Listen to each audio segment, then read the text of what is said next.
It was a rainy day in Owari province. Lord Oda Nobunaga was considering his options. He was about to face his biggest challenge since his rise to the head of the Oda family. One of the strongest daimyos of Japan, Lord Imagawa of Tsuruga province, had gathered a sizable army and sought to expand his influence to the west at Nobunaga's expense. The inevitable clash between two ambitious lords that changed the course of Japanese history is about to begin.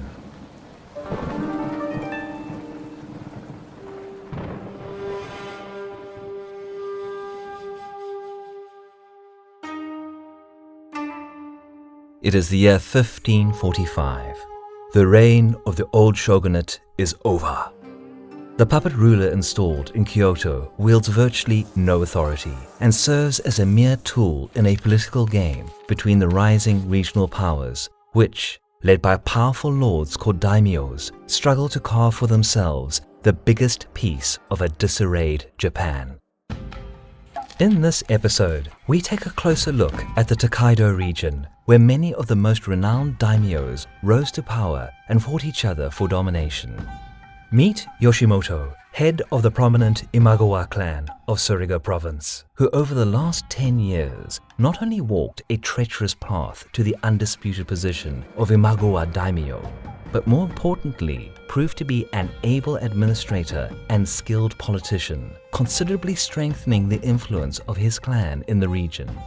Since his early years as head of Imagawa, Yoshimoto spent most of his time playing a careful balancing game between his western and eastern neighbors. A challenging task, as Imagawa's western frontier at Mikawa was the site of constant warfare against the fierce warrior Oda Nobuhide, while to the east, he had to tread lightly, parleying with the powerful Takeda and Hojo clans. It would be an outright exaggeration to say that he flawlessly achieved all his political and military goals. He had to face some setbacks with blows dealt by Oda. What is more, he angered Hojo by marrying into the Takeda clan. But, considering Yoshimoto's initial position, his struggle could only be described as successful. By the year 1550, he subdued the Matsudaira clan of Mikawa, essentially incorporating the province into his domain, and also worked to improve his situation to the east. He became a close ally of Takeda Shingen by marrying his sister in 1537, and a couple years later, took an active part in Shingen's coup and deposition of his father. Moreover, Yoshimoto smoothed his relationship with the Hojo, eventually forming a three-sided alliance between the two and Takeda, which essentially secured Imagawa's eastern border and allowed Yoshimoto to focus more on his turbulent western frontier and the internal affairs of Totomi and Tsuruga. He also had some luck, as in 1551, his aggressive western opponent Oda Nobuhide unexpectedly died, and since much of his power relied more on his strength of personality and not rigid feudal dependencies, the Oda clan quickly plunged into disarray, and for a time stopped being a threat to Yoshimoto's holdings in Mikawa. With no direct threat on the horizon, Lord Imagawa spent most of his subsequent years carrying out a series of land surveys and conducting reforms to consolidate his power by declaring Imagawa the ruling authority of the realm. Thus, Imagawa was among the first who formally declared independence from the shogun's authority. It's also worth mentioning that Yoshimoto's political schemes aimed to turn border Oda retainers to his side, as he hoped to achieve a favorable position by isolating the strategically important Chita Peninsula. However, Lord Imagawa probably didn't expect that in a few short years, the province of Owari would see the rise of another ambitious warlord.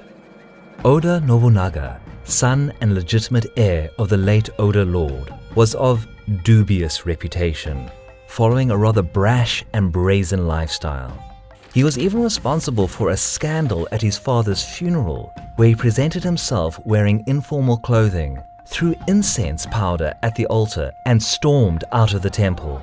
It was a clear sign for the enraged Oda family that the hot-blooded Fool of Owari, as Nobunaga was nicknamed, just wasn't the right man to be a dutiful heir to his father, and thus turned their favor to Nobunaga's prudent younger brother, Nobuyuki. As you might imagine, Nobunaga's first steps didn't gain him any recognition.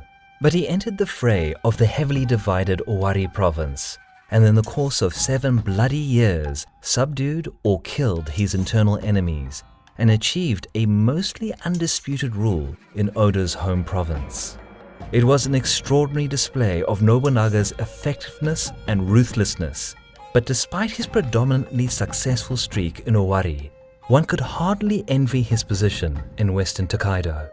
Nobunaga was surrounded by enemies vying for control of Owari, the Saito clan of Mino province to the north, and of course, the ever-dangerous Imagawa to the east. Close to the end of the 1550s, Oda fought for control of the Owari-Mikawa borderland with Imagawa retainers, among them a young but shrewd successor of the Matsudaira clan, Motoyasu. Both sides had their victories and setbacks, but the campaign eventually came down to a struggle for control of 2 Imagawa castles in Oda territory, Odaka and Narumi. As Nobunaga was unable to force these strongholds to submit, in 1559 he built several forts in the surrounding areas with the intention of preventing Imagawa from providing supplies. Seeing that his forces at Mikawa faced a worthy opponent, Yoshimoto called his banners, gathering more than 15,000 men, and prepared the relief of his castles, possibly followed by the subjugation of Nobunaga. The popular belief is that he was about to march to Kyoto in an attempt to exert direct influence on the shogun, but this meant crossing through the populous and fertile regions of Owari, Mino, and Issa provinces, which would surely not surrender at first sight of Lord Imagawa, who, despite controlling 3 provinces, had limited economic potential. Anyway, in June 1560, Yoshimoto assembled an army and headed to Owari. With the help of his overlord's units, Motoyasu stormed 2 of Oda's forts, while the main army entered the hilly Okehazama area and set a camp there.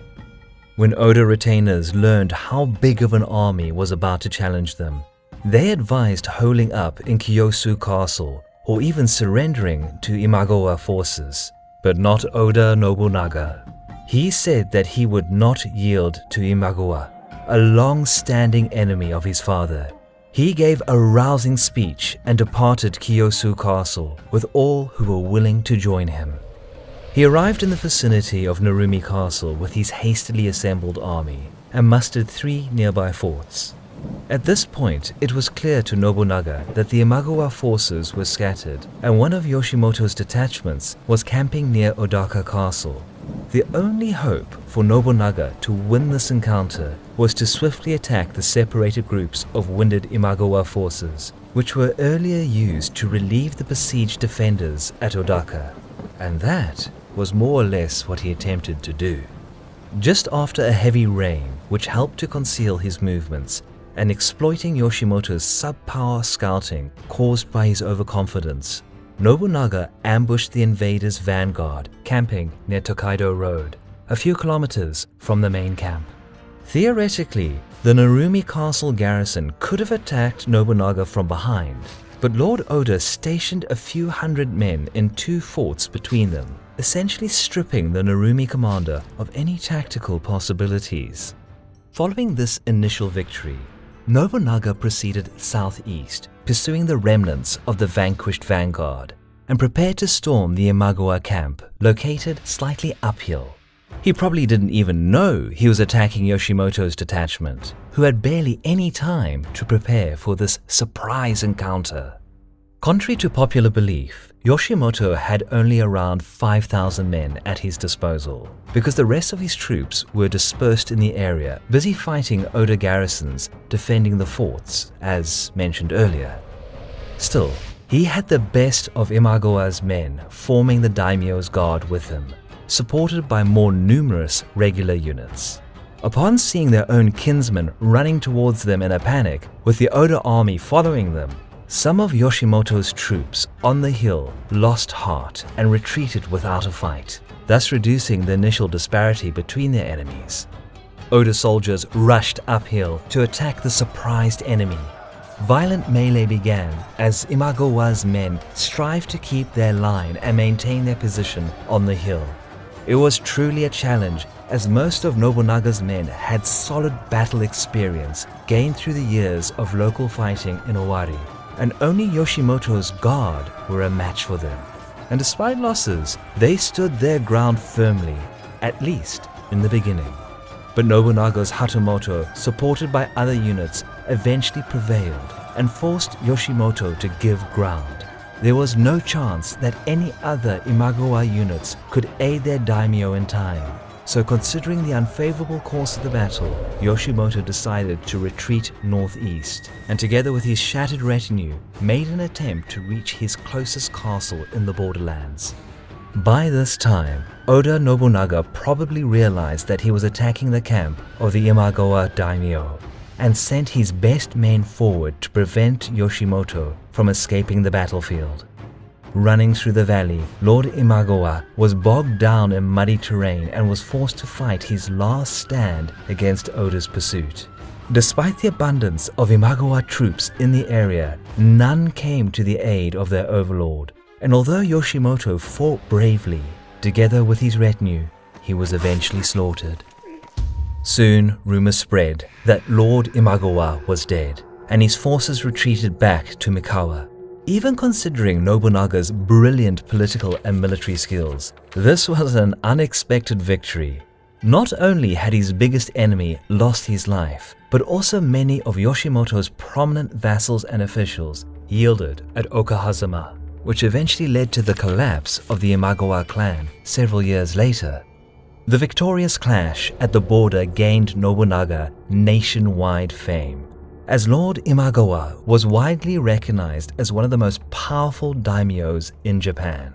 Yet that far-reaching success was just the first step of Nobunaga's extraordinary career, which eventually had a critical impact on Japanese history.